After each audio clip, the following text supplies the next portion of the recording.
Hi, I'm Holly and I'm the writer for My Fat Pocket, and today we have Violet Lim, who is the co-founder and CEO of Lunch Actually. So Violet, I just have a few questions for you. Can you tell me a bit about Lunch Actually, a bit of background? Okay. So how it all got started is I was actually working in a bank where I realized that a lot of my colleagues were all single and not dating.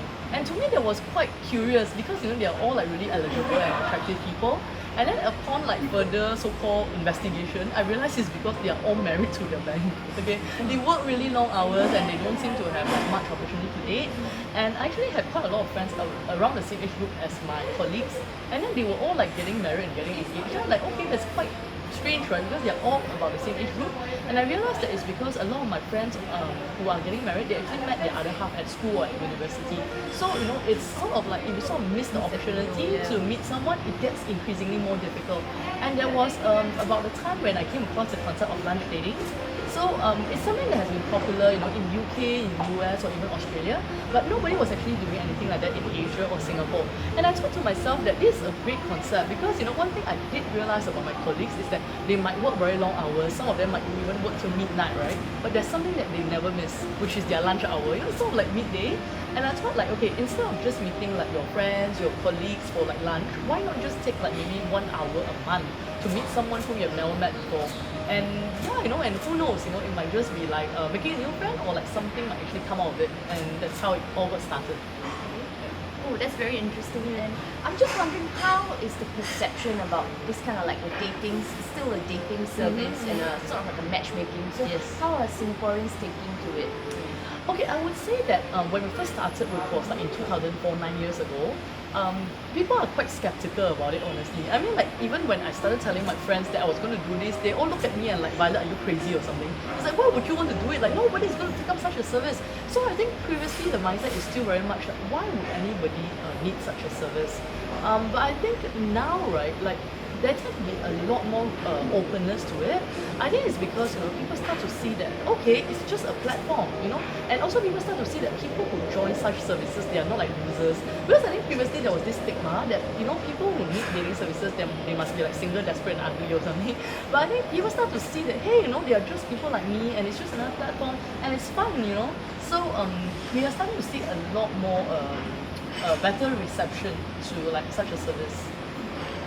Your findings on the dating trends, Yes. and it said that Singaporean men prefer, or not prefer, but they're more open to dating older women rather than the other way around. What kind of, is there a certain profile of this kind of men that will date older women? I think that I think generally, right, these men, they probably are the not so traditional mindset ones. I think the men who are more traditional, they tend to still want to date women who are younger than them. Like for different reasons. I mean, like some of them will just share with you, they're like, but it's not like I'm being like very superficial or whatever, but like I really want to have kids, and I think that if I'm of a certain age group and then if I date a woman who's older, then it's going to be quite tough, to have kids. So maybe men who are open to dating older women, like they are like, like having kids is a good thing, but maybe it might not be like the most important thing for them in a relationship. So maybe then they are probably more open. Does not want to date a younger, shorter, less successful man.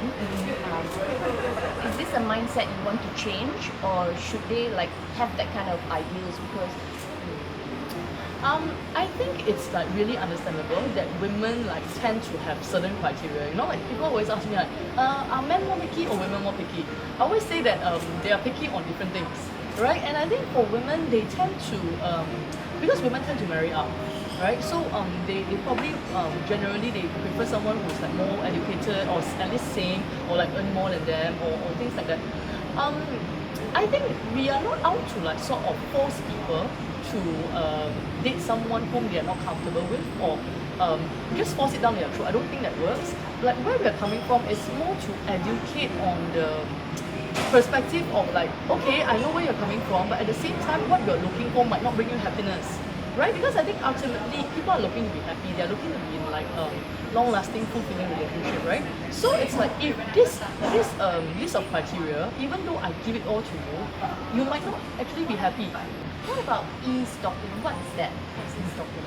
Okay, so it's quite interesting that in this particular survey, we realized that there's this new phenomenon of e-stalking where people are starting to like prior to going on a date or like even like right after the first date, they will like immediately go online and Google up like or even like Facebook this person and to find out more about this person. So I mean I know that people are doing it, you know, like we do have clients sometimes who feedback and say they know I Facebook this person and this is what I found. But I think this survey sort of like confirm like how prevalent it is, like how many people are actually doing it.